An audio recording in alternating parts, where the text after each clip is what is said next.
पढ़ते हैं राठौड़ वंश की जो उत्पत्ति और राठौड़ जो शब्द बना है वो शब्द कहाँ से आया और कैसे बना है उसके बारे में हमने चर्चा की थी। आज हम पढ़ेंगे कि राठौड़ की प्रमुख शाखाएं।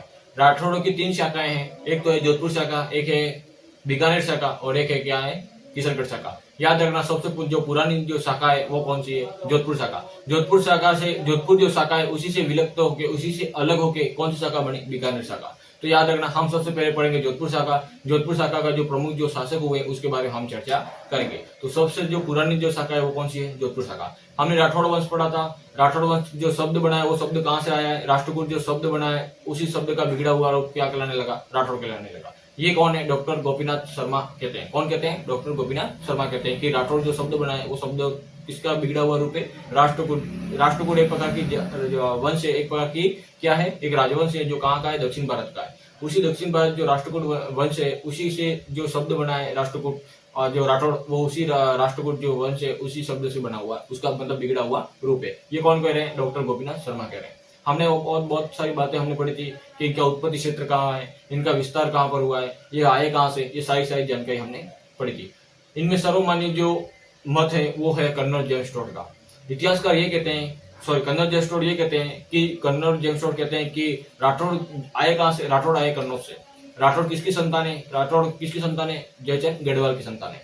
उस समय कन्नौज पर अधिकार किसका था, जयचंद गढ़वाल। पृथ्वीराज चौहान ने पर जब अजमेर का शासक कौन था, पृथ्वीराज चौहान। तो पृथ्वीराज चौहान जब शासक था उस समय कन्नौज का शासक कौन था, जयचंद गढ़वाल। जब मोहम्मद गौरी का आक्रमण हुआ था तो उस समय पृथ्वीराज चौहान तो तराइन के द्वितीय युद्ध में पराजित हुआ था, लेकिन 1194 में जयचंद गढ़वाल को भी पराजित कर दिया था। किसने, मोहम्मद गौरी ने। तो पराजित कर दिया था तो उन्हीं के ही जो वंश थे, उन्हीं के जो पीढ़ी दर पीढ़ी जो वंश चलने वाले थे, उन्हीं के ही पुत्र थे, वो यहाँ से भटकते भटकते भटकते भटकते कहाँ आ गए, जोधपुर की तरफ आ गए, मारवाड़ की तरफ आ गए और वहां पर एक नए वंश की स्थापना की जिसे क्या कहते हैं, राठौड़ वंश। ये कौन कह रहा है, ये कह रहा है कन्नौज जेम्स टोड कह रहे हैं। और कन्नौज जेम्स टोड ये भी कह रहे हैं कि मुगल अपनी आधी से अधिक विजयों के क्या है, आधी से अधिक जो विजयों के लिए राठौड़ के 1 लाख तलवारों के ऋणी रहेंगे। ये किसने कहा है, ये कहा है कन्नौज जेम्स टोड। कहने का मतलब ये हुआ कि मुगल अपनी आधी से अधिक जो विजय हैं उसका 1 लाख राठौड़ के 1 लाख तलवारों के ऋणी रहेंगे। कहने का मतलब है कि मुगलों को जिताने में सर्वप्रथम जो योगदान है, सबसे पहला जो योगदान किसने दिया था, राठौड़ ने दिया था।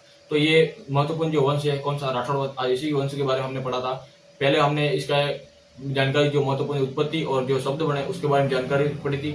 आज हम पढ़ेंगे कि एक राठौड़ वंश के प्रमुख जो शासक है उसके बारे में हम आज चर्चा करेंगे। सबसे पहली शाखा कौन सी, जोधपुर शाखा। और जोधपुर शाखा के जो प्रमुख शासक हुए उसके बारे में आज हम चर्चा करेंगे। सबसे पहला जो शाखा हुआ शासक हुआ है उसका नाम क्या है, राव सिंह। राव सिंह है जिसका शासनकाल क्या है, 1240 से 73 ईस्वी तक। मारवाड़ के राठौड़ का संस्थापक। राव सिंह को क्या बोलते हैं कि मारवाड़ के जो राठौड़ है वहां के उनके संस्थापक कौन है, राव सिंह। एक अभिलेख है जिसका नाम क्या, बिट्टू अभिलेख। ये अभिलेख है पाली में। यह अभिलेख का जो उत्खनन हुआ था, ये अभिलेख हमें मिला था 1273 ईस्वी में।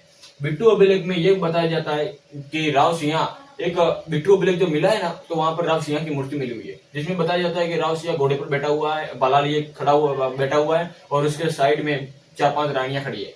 ये कौन दिखा रहा है, बिट्टू अभिलेख में ये जो मूर्ति मिली है वो मूर्ति किसकी है, राव सिंह। तो इतिहासकारों ने अनुमान लगा दिया कि राव सिंह का जो राठौड़ के जो संस्थापक कौन है, राव सिंह। तो ये जिस अभिलेख में प्राप्त होता है, ये हमें साक्ष्य किस अभिलेख में प्राप्त होता है, बिट्टू अभिलेख में। ये जानकारी बिट्टू अभिलेख में मिलती है और इसी जानकारी बिट्टू अभिलेख में उस पत्थर के नीचे लिखा हुआ है कि राठौड़ का जो संस्थापक था वो कौन था, राव सिंह। इसलिए बिट्टू अभिलेख को राव सिंह का जो संस्थापक है उसे मान्य बताया गया है कि राठौड़ वंश का जो संस्थापक कौन है, राव सिंह। ये किसके अनुसार बता रहा हूँ, बिट्टू अभिलेख के अनुसार। सिंह की जानकारी मिलती है किसमें, बिट्टू अभिलेख में। कोलुम्बड़ के उस समय सरदार थे जिसकी पुत्री थी जिसका नाम है पार्वती सोलंकी। ये कोलुम्बड़ का एक सरदार जो सोलंकी वंश का था उसी की एक लड़की है जिसका नाम है क्या, पार्वती सोलंकी। उसके साथ क्या हो गया, विवाह। किसका विवाह हो गया, राव सिंह का। राव सिंह राठौड़ का सबसे शक्तिशाली और राठौड़ का एक प्रमुख क्या है, संस्थापक है।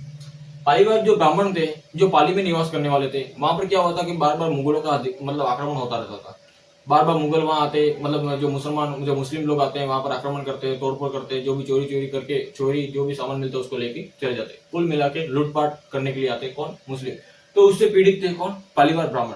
तो पालीवाल ब्राह्मणों ने आग्रह किया, ये कौन कह रहा है, इतिहासकार कह रहे हैं कि पालीवाल ब्राह्मणों ने आग्रह किया, इस कारण से राव सिंह कहाँ आया, मारवाड़ आया। और मारवाड़ में जो पालीवाल ब्राह्मणों से वो मिला और पालीवाल ब्राह्मणों ने उसकी सारी बात बताई कि मुस्लिम लोग हमें इस तरह से परेशान कर रहे हैं, तो एक काम करो, आप आओ, कहाँ आओ, पाली। ये पालीवाल ब्राह्मण कहाँ के निवासी है, पाली के। तो पाली पर अधिकार कर लो आप और पाली पर अपना एक साम्राज्य स्थापित कर लो। किसने कहा है, पालीवाल ब्राह्मणों ने कहा। इसलिए राव सिया जाता है वहां पर और पाली में क्या करता है, अपना अधिकार कर लेता है। और पाली जो क्षेत्र था वो अंडर किसके अंडर था, वो था मुस्लिमों के अंडर था।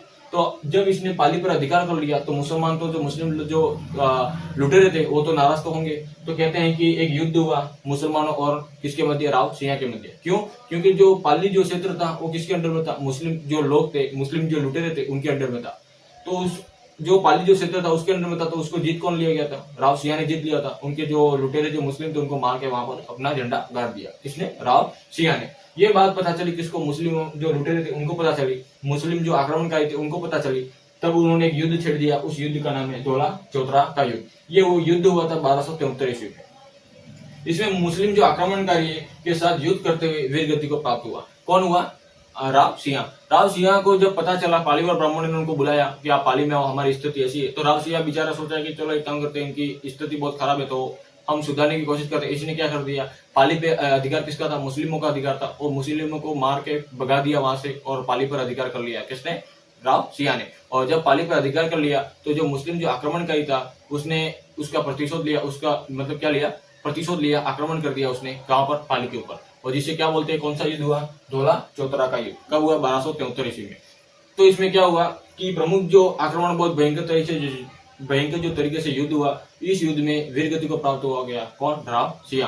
तो ये प्रमुख जो शासक था राव सिया, जो एक राठौड़ों का संस्थापक माना जाता है। और राठौड़ों का संस्थापक यानी कि मारवाड़ का संस्थापक। हम पढ़ रहे हैं जोधपुर रियासत, जोधपुर शाखा, तो जोधपुर शाखा का जो पहला शासक है जिसका नाम है राव सिया। कल हम पढ़ेंगे आस्थान, इसका एक पुत्र है जिसका नाम है आस्थान। उसके बाद हम पढ़ेंगे दुहड़ और उसके बाद पढ़ेंगे राव चूटा। ठीक है, तो ये प्रमुख जो शासक हुए थे जिसके हमने बारे में जो चर्चा की थी। आज एक शासक के बारे में चर्चा की जिसका नाम क्या, राव सिया। इसका शासनकाल 1240 से 73 ईस्वी तक। 1240 में ये आ गया था मारवाड़ में। पालीवाल सबसे पहले याद रखना, राठौड़ों का संस्थापक कौन है, राव सिया। बिट्टू अभिलेख में राव सिया की जानकारी मिलती है। बिट्टू अभिलेख में ये बताया गया है कि एक मूर्ति मिली है, उस मूर्ति जो घोड़े पर बैठा हुआ है और पाला लिए खड़ा हुआ बैठा हुआ है, कौन, राव सिया। और उसके साइड साइड में 14-4-5 रानियां खड़ी हुई है। ये सारा दृश्य किसमें बताया गया है, बिट्टू अभिलेख में। और बिट्टू अभिलेख में ये भी जानकारी मिलती है कि इसने मारवाड़ पर आक्रमण किया था और मारवाड़ पर जो सरदार थे उनको पराजित करके मारवाड़ पर अधिकार कर लिया था। कोलुमन की एक सरदार थी, सरदार की पुत्री थी, कौन थी, पार्वती सोलंकी। उस पार्वती सोलंकी के साथ इसने क्या कर लिया, युद्ध कर लिया, विवाह कर लिया। युद्ध होता है मुसलमानों के साथ। पालीवाल जो ब्राह्मण थे वो कहाँ के निवासी थे, पाली के निवासी थे। पाली पर आक्रमण कर दिया किसने, मुस्लिम लुटेरों ने। तो पाली पर मुस्लिम लुटेरों ने आक्रमण कर दिया, पाली को पूरी तरह से लूट लिया। तो पालीवाल जो ब्राह्मण थे उनको पता चला कि एक व्यक्ति आया हुआ है, कहाँ पर, मारवाड़ में, उसके साथ सहायता लेते। ये गए किसके पास, राव सिया के पास। राव सिया के पास सहायता ली और सहायता लेते राव सिया को सही बात बताई कि इस तरह की पूरी घटनाएं हमारे साथ है, एक काम करो आप पाली में आ जाओ और पाली पर आपका अधिकार कर लो। राव सिया ने इनका जो प्रस्ताव था वो स्वीकार कर लिया और गए कहाँ पर, पाली की तरफ। पाली की तरफ गए और पाली में जो मुस्लिम लुटेरों का जो प्रमुख केंद्र बना था, मुस्लिम लुटेरों ने वहां पर अधिकार जमा दिया था, तो मुस्लिम लुटेरों को वहां से भगा दिया और भगा कर पाली में अधिकार कर लिया, किसने, राव सिया ने।